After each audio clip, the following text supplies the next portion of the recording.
भांज, एक रुला देने वाली कहानी। 14 साल की उम्र में जब खेलने कूदने की उम्र होती है तब रिश्ता हो गया। उस समय में सभी की लड़कियां 12-13 वर्ष में ही ब्याह दी जाती थीं। शादी का मतलब भी नहीं पता था। बस ये सोचकर खुश होते थे कि नए नए कपड़े मिलेंगे। माँ थी नहीं तो पिताजी ने बस जो थोड़ा सा घर का काम काज सिखाया वही आता था। शादी का दिन आया और बस सारी रस्मों के बाद विदाई का वक्त भी आ गया। रोते रोते डोली में बैठकर ससुराल पहुंच गई। इतनी आलीशान हवेली देखकर मन ही मन बहुत खुश हुई। तभी सासू माँ की आवाज़ आई, अरे जल्दी से कलश लाओ, बहू आ गई है। और मैंने घूंघट की आड़ से अपनी सास को देखा। आंखों से एकदम सख्त मिजाज की लग रही थी। मुझे सच मानो थोड़ा डर गई थी। उन्हें देखकर सारी रस्में खत्म होते होते रात हो गई थी। बिस्तर पर लेटते ही नींद आ गई। सुबह सुबह नौकरानी ने आकर जगाया था कि चलो रसोई बनाने की रस्म है। तैयार होकर रसोई में गई और खीर बनाई। सबने तारीफ भी की, पर सासू माँ ने कभी निकाल दी। साथ ही साथ हिदायत भी दे दी कि अब बचपन छोड़कर कुछ काम काज सीख लो। 15 दिन बाद मेरे पति को भी हॉस्टल जाना था, क्योंकि वह तब बीए कर रहे थे। खैर अमर भी हॉस्टल चले गए और मैं अकेली रह गई। अपनी सास और ससुर के साथ पढ़ती। बीच बीच में अमर चिट्ठी लिखते थे, पर पहले सासू माँ थी, बाद में मेरे पास आती थी। उम्र कम होने की वजह से इतना फर्क नहीं पड़ता था। मेरे अकेलेपन का साथी था आम का पेड़। हाँ, वही आम का पेड़ जो हवेली के पीछे के आंगन में लगा था। उस आम के पेड़ के नीचे एक कच्ची मिट्टी का कमरा भी बना हुआ था, पर वो पेड़ फल नहीं देता था, इसलिए सारे हवेली वाले उस पेड़ को बांझ कहते थे। पर मुझे न जाने क्यों उस पेड़ से बहुत प्यार था। जब काम से निवृत्त होकर कुछ फुर्सत के पल मिलते थे तो एक वही पेड़ मेरा साथी होता था। उसको देखते हुए मैं अपनी सारी थकान भूल जाती थी। 2 साल बीत गए और मैं 16 की हो गई। अमर की भी सनातन की पढ़ाई पूरी हो गई थी। आज अमर वापस आ रहे थे। सासू माँ सुबह से ही तैयारियों में लगी हुई थी। खुद की रसोई में जाकर सारा जायजा ले रही थी। मैं भी बहुत खुश थी कि अब मुझे अकेले नहीं रहना पड़ेगा। 16 श्रृंगार के साथ मैं पूर्ण स्त्री की तरह महसूस कर रही थी। आज मांग का सिंदूर कुछ अलग ही लालिमा के लिए हुआ था। शायद वह लालिमा मेरे चेहरे पर भी दिख रही थी। तभी तो मेरी सास ने मुझसे कहा कि जा अपनी नज़र उतरवा ले, अमर आ गए हैं। हवेली की हलचल से पता चल गया था मुझे। खाने पीने से निवृत्त होकर सब आराम करने चले गए। अमर भी कमरे में आ गए थे और मैं बस शर्म से लाल हुई जा रही थी। तभी अमर ने मुझे तोहफे दिया, एक सुंदर लाल साड़ी। पर मेरे लिए तो अमर का वापस आना ही सबसे बड़ा तोहफा था। हमने ढेर सारी बातें की, जिनमें कुछ शिकायतें थीं, कुछ प्यार था। समय बीतता गया और 2 साल कैसे बीत गए पता ही नहीं चला। अमर और मैं एक दूसरे के साथ बहुत खुश थे। एक दिन अचानक पता चला कि मेरे पिताजी बहुत बीमार हैं।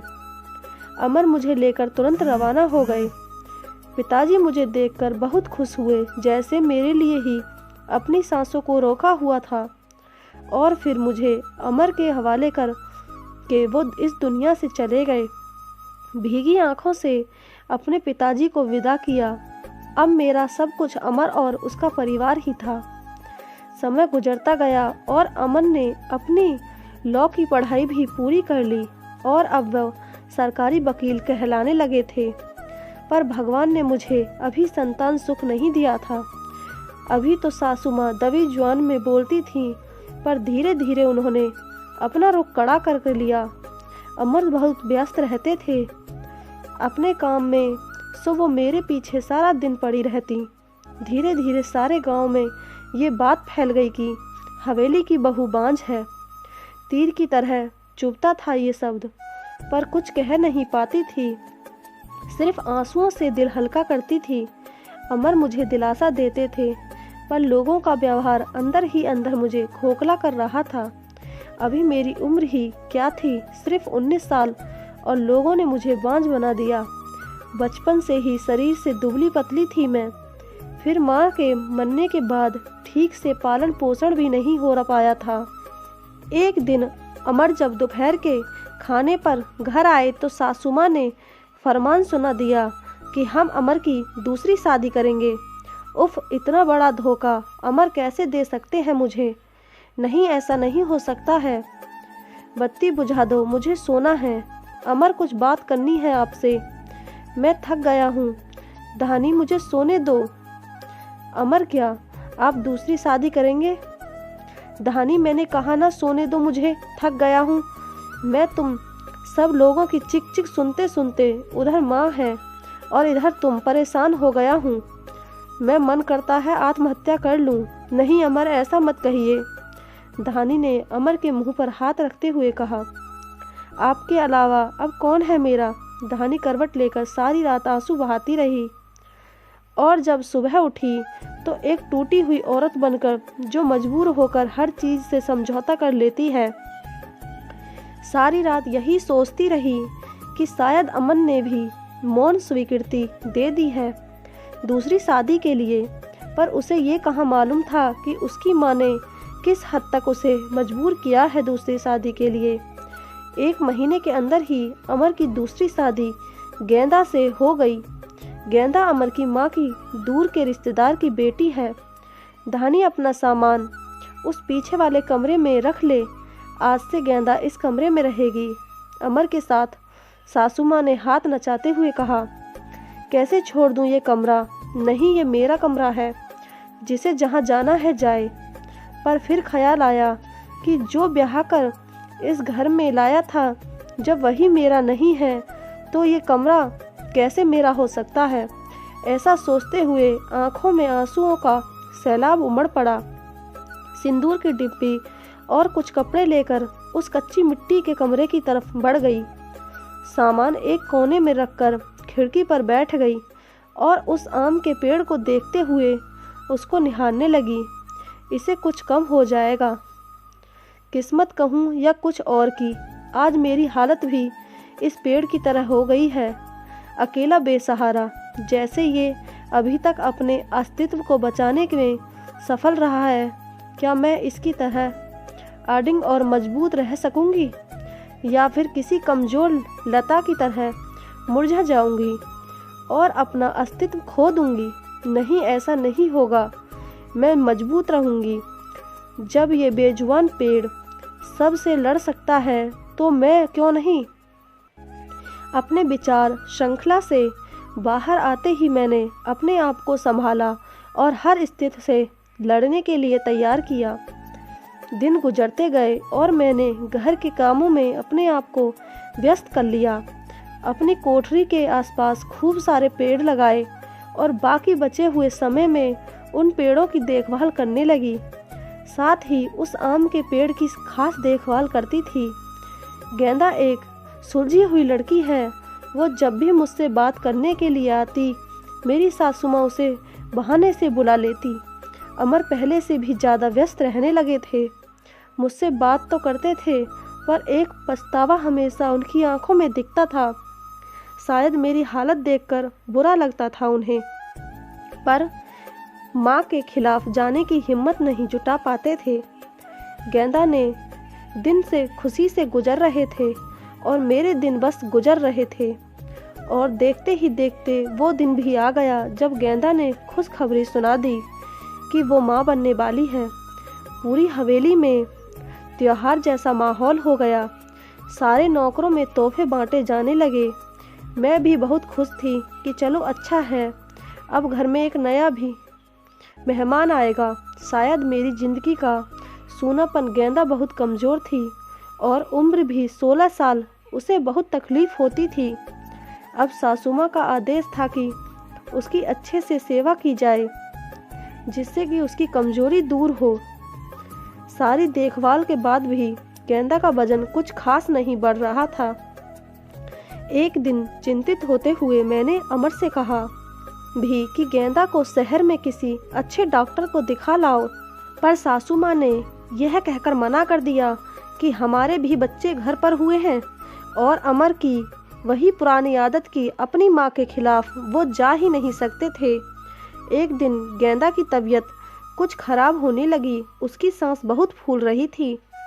घबरा कर मैंने गांव के वैद्य जी को बुलवा भेजा। वैद्य जी ने आकर कुछ दवाइयाँ दी और खून की कमी भी बताई, और जब मैंने अमर को ये सब बताया तो सासू माँ ने मुझे गेंदा से दूर रहने का आदेश दे दिया, यह कहकर कि एक बांझ की छाया भी नहीं पड़नी चाहिए गेंदा पर।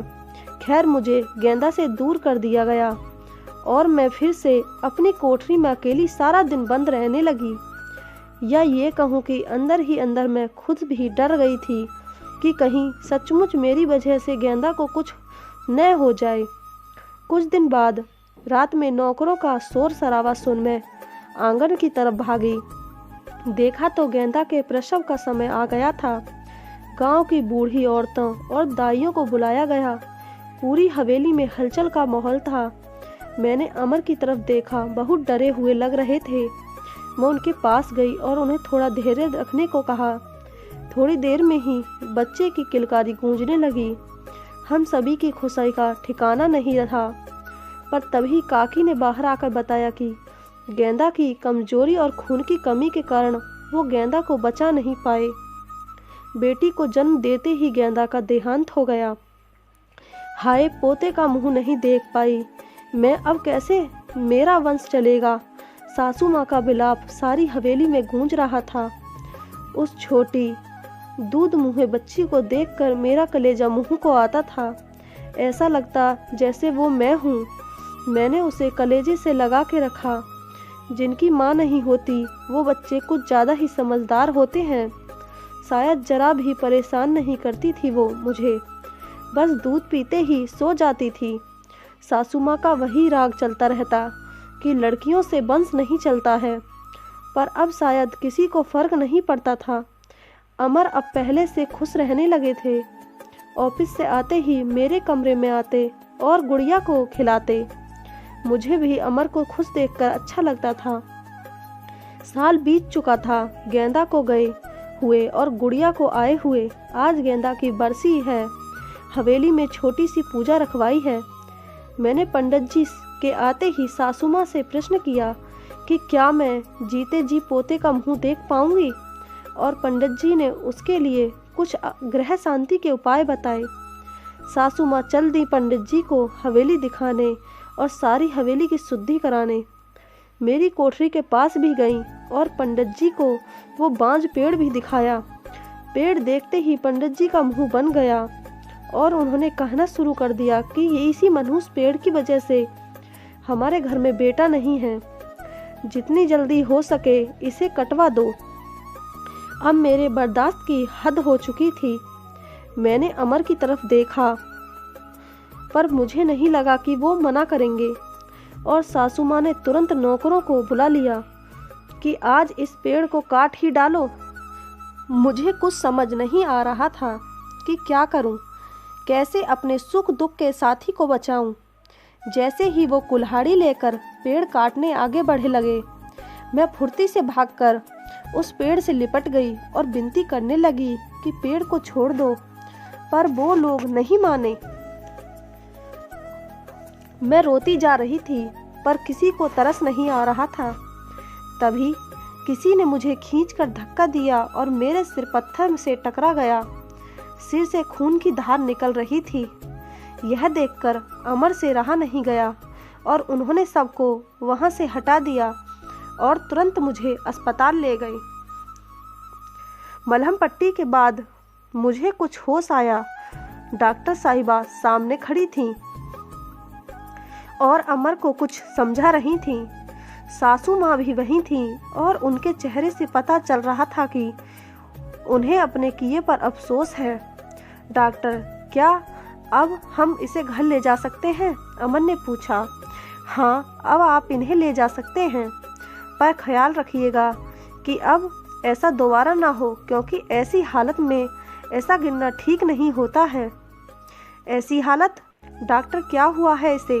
अमन ने घबराते हुए डॉक्टर से पूछा। अरे आप लोगों को पता नहीं है, अब ये माँ बनने वाली है तो इनका अच्छे से ख्याल रखिएगा। यह सुनकर किसी को भी यकीन नहीं हुआ। सब बस एक दूसरे को देखे जा रहे थे और मैं तो बिल्कुल यकीन नहीं कर पा रही थी। सासू माँ की आंखों में पछतावे के आंसू थे। मेरे सर पर हाथ रखकर बस इतना ही कह सकी कि मुझे माफ़ कर दो, और मैं मुस्कुराकर उनसे लिपट गई जैसे मैं अपनी माँ से लिपटी हूँ। पूरे 9 महीने मेरी सासू माँ ने मेरा बहुत ख्याल रखा और मैंने उस पेड़ का आज मेरी डिलीवरी होनी थी। सासू माँ समय से मुझे अस्पताल ले गईं ताकि जो गलती उन्होंने गेंदा के समय की थी वो अब न हो। बंधाई हो, आपके पोता हुआ है। नर्स ने सासू माँ को खबर सुनाई और सासू माँ ने हाथ से अंगूठी निकालकर नर्स को दी। वो खुश थीं, पर इस वजह से नहीं कि पोता हुआ है, बल्कि इस बात पर कि मैं बिल्कुल ठीक हूँ। हवेली में धूमधाम थी। सब खुश थे कि हमारा परिवार पूर्ण हो गया था। बेटी और बेटे के आने से और एक खुशी कहीं और भी पनप रही थी। वो उस आम के पेड़ में फल आ रहे थे। शायद हम बहुत जल्दी चिंता करने लगते हैं। फल मिलने की हर चीज़ का एक समय होता है। कुपोषित शरीर हो या पेड़, दोनों ही फल नहीं देते।